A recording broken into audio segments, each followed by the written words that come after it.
안녕하세요. 배고온 청년입니다. 오늘 소개해드릴 책은 제가 중학생 때 감명 깊게 읽었던 미치 앨범의 장편 소설 천국에서 만난 5사람입니다. 참고로 이 책은 종교적인 내용이 아닙니다. 그래서 이 책에서의 천국이 기독교에서 성경이 이야기하는 천국과 다름을 알려드립니다. 그럼 바로 책 소개로 넘어가 보겠습니다. 이 책의 주인공인 에디는 바닷가에 있는 작은 놀이공원인 루비 가든에서 정비공으로 일하는 할아버지입니다. 자신의 83번째 생일에도 매일 하던 것처럼 놀이공원에서 일을 합니다. 그런데 갑자기 사람들이 소리치는 것을 들었습니다. 그것은 바로 2개의 카트를 높은 데서 툭 떨어뜨리는 놀이기구가 있는데 운행 중에 카트 한 칸이 기울어져 있었기 때문입니다. 거기에는 4명의 사람들이 타고 있었습니다. 에디는 동료들에게 사람들을 모두 안전한 곳으로 이동하게 하고 기울어진 카트를 떨어뜨리라고 지시했습니다. 동료들은 4명의 사람들을 안전한 곳으로 대피시켰습니다. 그리고 동료가 카트를 떨어뜨리는 순간 에디의 눈앞에 떨어지려는 카트 바로 밑에 있는 여자아이를 보았습니다. 에디는 전쟁에서 다친 왼쪽 무릎 때문에 짚고 다니던 지팡이를 던져버리고 아픈 다리를 끌며 아이에게로 달려갔습니다. 마지막 순간 그의 손에 작은 손이 잡히고 아찔한 충격, 앞이 안 보일 정도로 번쩍하는 빛, 그리고 에디의 죽음으로 이어 이야기는 시작됩니다.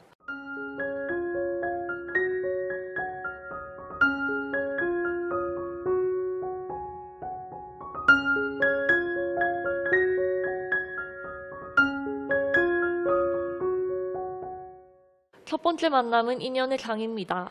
에디가 눈을 떴을 땐 회전찻잔이라는 구식 회전 놀이기구 아니었습니다. 에디는 지팡이를 잡으려 했습니다. 지팡이가 없으면 일어날 수가 없기 때문이죠. 놀랍게도 등이 아프지 않고 무릎도 쑤시지 않았습니다. 에디는 8살의 모습입니다. 전쟁에서 다리를 다친 이후 60년이나 달리지 못한 에디는 달렸습니다. 눈앞에 펼쳐져 있는 것은 75년 전의 루비 가든이었습니다. 이곳이 바로 에디가 천국에서 만날 첫 번째 사람의 천국의 모습입니다. 어디선가 메가폰에서 소리가 났습니다.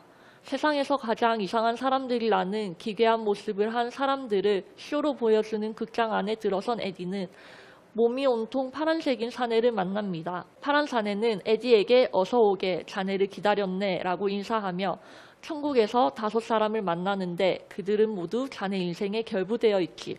그때는 자네도 이유를 몰랐을 테지만 말일세 라고 이야기해 줍니다.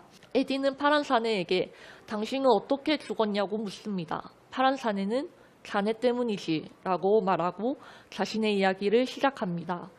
파란 사내가 자신의 몸이 파랗게 된 것은 병원에서 신경안정제를 달라고 했는데 약사는 질산은이 담긴 병을 주면서 물에 섞어 매일 밤 마시라고 했습니다. 결국 독극물 부작용 때문에 피부가 파랗게 변하고 말았습니다.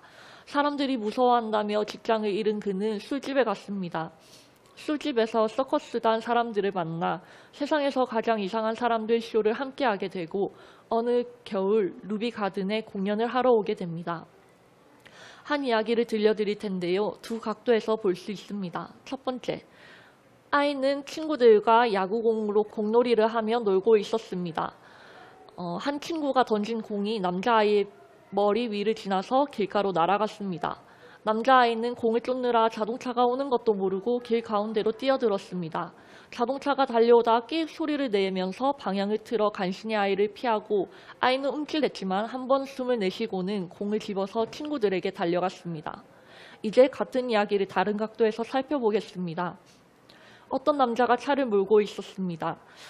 갑자기 야구공이 길 앞으로 굴러오더니 한 꼬마가 공을 잡으러 달려들었습니다. 운전자는 급브레이크를 밟고 운전대를 획 돌렸습니다. 남자는 하마터면 큰일 날 뻔했다는 생각이 들어서 몸이 뻣뻣했고 현기증이 일어서 순간적으로 고개를 숙였고 그 바람에 남자의 차는 주차된 트럭에 부딪혔고 차에서 내려 차가 얼마나 부서졌는지 살폈고 가슴에 통증을 느끼며 도로 위에 쓰러졌습니다. 경찰이 그를 발견하고 그가 심장마비로 죽었다는 진단을 내립니다. 여러분은 눈치를 채셨나요?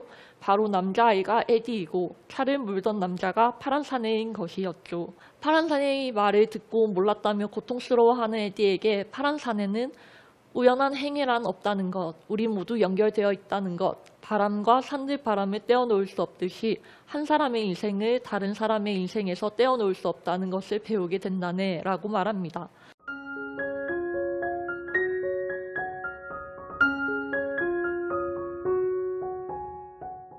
두 번째 만남은 희생의 장입니다.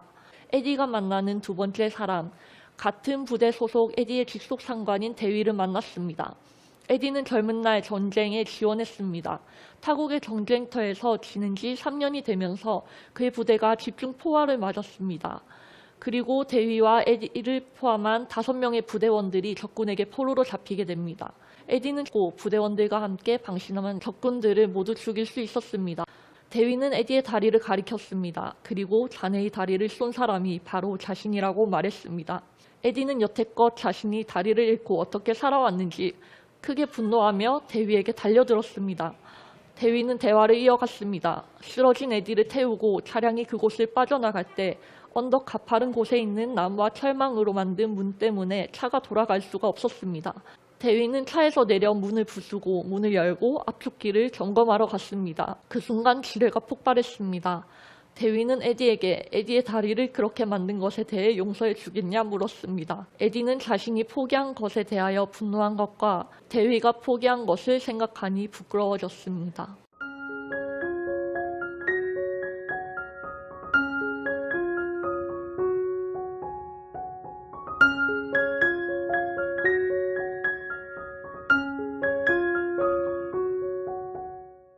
제가 들려드릴 이야기는 여기까지입니다. 에디가 아직 만나지 못한 세 번째, 네 번째, 다섯 번째 사람이 각각 누구일지는 여러분께서 이 책을 읽으며 만나시기 바랍니다.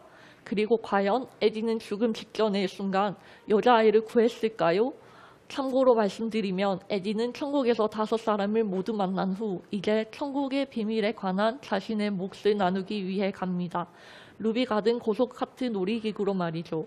자신의 차례를 기다려 언젠간 노인은 여자아이에게 그 비밀을 들려줄 것입니다. 모든 사람들이 다른 사람에게 영향을 미치고 그 사람은 다시 그 옆에 사람에게 영향을 준다는 것을, 세상에 사연들이 가득하지만 그 이야기들은 결국 하나라는 것을 말이에요.